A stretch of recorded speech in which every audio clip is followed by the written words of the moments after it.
धन्यवाद करती हूँ लाखों करोड़ों बार अरबों करोड़ों बार कि सच में पिता परमेश्वर ना अति करुणा और अति दयामय परमेश्वर है सच में कि जिसने उसकी बाट जो होती है जिसने उसकी ओर निहारा ना तो कभी लज्जित नहीं होता सच में। तो परमेश्वर का धन्यवाद करती हूँ कि परमेश्वर ने मुझे चंगा किया। मैं आप लोगों के सामने मैं देहरादून गई थी और मेरी बहुत तबीयत खराब हुई। वहां से आके पता नहीं मुझे समझ नहीं आया कि क्यों हुई है क्या हुई। और जैसे मैं ऐसे चट्टानों की तरफ देख रही थी तो मुझे डर लग रहा था जबकि मैं डरती कभी हुई नहीं। पता नहीं क्या हुआ उस बाइक में आई थी मैं देवेश के साथ और समझ नहीं आ रहा था। चट्टानें टूटी हुई थी वहां चढ़ने पता नहीं क्या क्या थे और हम वहां से आ रहे थे वहां से पूरे देहरादून से यहाँ बाइक में आए। और जैसे मैं चट्टान की तरफ देख रही ना मुझे डर से लग रहा मतलब से ना।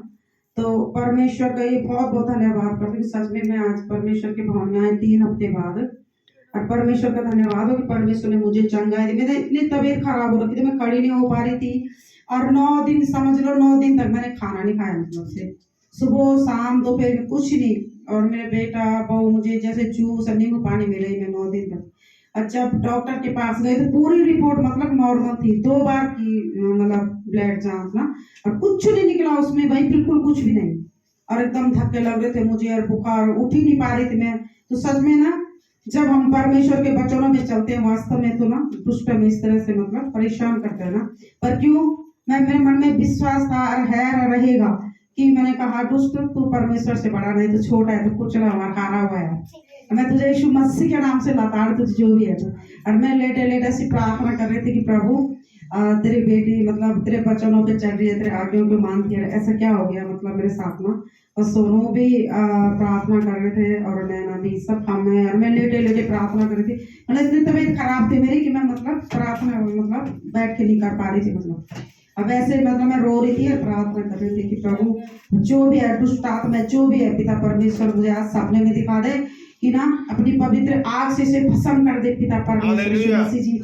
ऐसे बोल रही थी मैं रो रही थी। सच में मुझे रात में ऐसा सपना आया ना कि जैसे कि मतलब मैंने परमेश्वर को देखा और वो ना बहुत बड़ी आग जली हुई इतनी सारी आग में क्या बताऊं बहुत ज्यादा आग जली हुई थी। और उस आग में ना वो दुष्ट आत्माएं फेंक रहे थे वहां पर पता नहीं क्या थे। और वो चिल्ला रही थी और मैं कह रहे मत मारो मत मारो मत मारो। अब वो उन्होंने मुझे कहा तू हट जाए यहाँ से उधर चले जा। और वो ना उन दुष्ट आत्माओं को ना वहां पे मतलब वो उनमें भट्टी में डाल रहे थे। और मैंने जैसे सुबह देखा तो थोड़ा मेरे मुझे ऐसा लगा अपने फील लगा मुझे अपने अपना में कि मैं थोड़ा चंगी हो गई। तो मैं समझ गई कि परमेश्वर ने मेरे प्रार्थना को उत्तर दिया है। इस सच में परमेश्वर ना महान है वो धन्य है परमेश्वर कि जिसका विश्वास उस पर होता है। इतनी बीमार थी मैं बहुत सारे होते ना पता नहीं क्या कुछ कर लेते हमारे बहुत सारे चाहने वालों के फोन पे आ रहे थे अरे वो बक्के में चले जा रहा है। मैंने कहा चल मैं क्यों जाऊँ बक्के में मेरे पास में का प्रभु यीशु मसीह है ना। तो मतलब सच में जब परमेश्वर का भरोसा जब हम हमारा भरोसा परमेश्वर पे रहता है ना तो परमेश्वर मतलब हमारे हृदय को भी जांचते देखते हुए है ना। तो परमेश्वर का धन्यवाद हो मैं उठ नहीं पा रही थी आज देखो मैं फिर चंगी भली मैं परमेश्वर का धन्यवाद करती सच में हालेलुया।